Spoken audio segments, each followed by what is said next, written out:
Hello, and welcome to another edition of Wealth Management Insights. I'm Lisa Shalett, Chief Investment Officer for Wealth Management, and today is Monday, January 27th, and I'm recording this from my office in Purchase, New York. Perceptions about monetary policy have played an outsized role in U.S. equity returns for most of the past 15 years.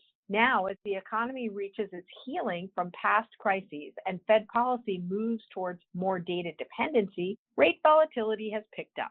These dynamics have caused investors to focus on a ping pong between the Fed's two policy anchors, labor market stability and inflation.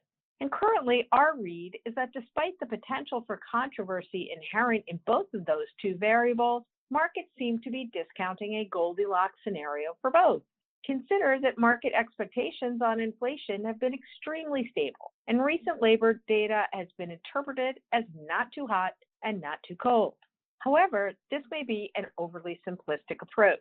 For us, we believe that one way to cut through the noise, especially with rapid-fire policy changes coming from Washington, may be to focus on a variable, wage growth. That is something we see as a strong proxy for determining the direction of rates, given that it's a good composite of real growth, inflation, and labor market dynamics. And here is where we see clear evidence of an upward bias. For one, consider some recent data points. Average hourly earnings growth is currently pacing at about 4% annually, having troughed last June. This has been a support for real income growth and consumption, evident in December's very strong control group retail sales.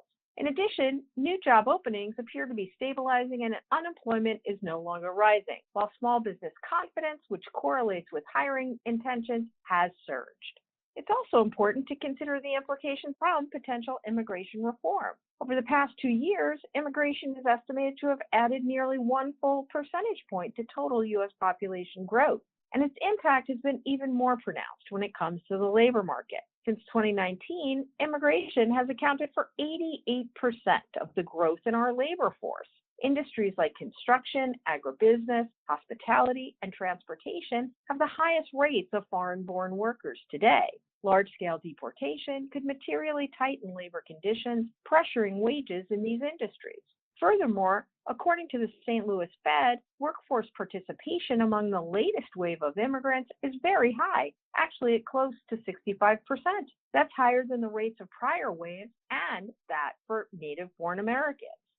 And lastly, immigration's impact on the workforce is also cross-sectional, given the share of elder care and child care jobs that are held by foreign-born and undocumented workers. That figure was last estimated by the Bureau of Labor Statistics at 22%. Without those workers, participation rates, especially of native-born American women, could be vulnerable.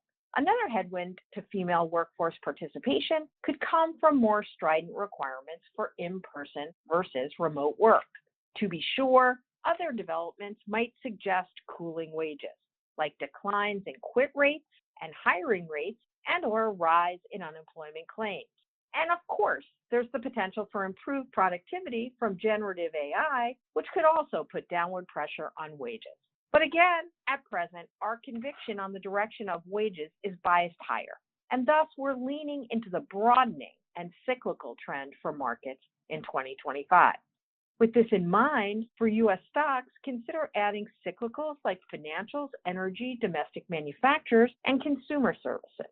Also consider diversifying across credit and spread products, real assets, select hedge fund strategies, preferred debt, and EM debt.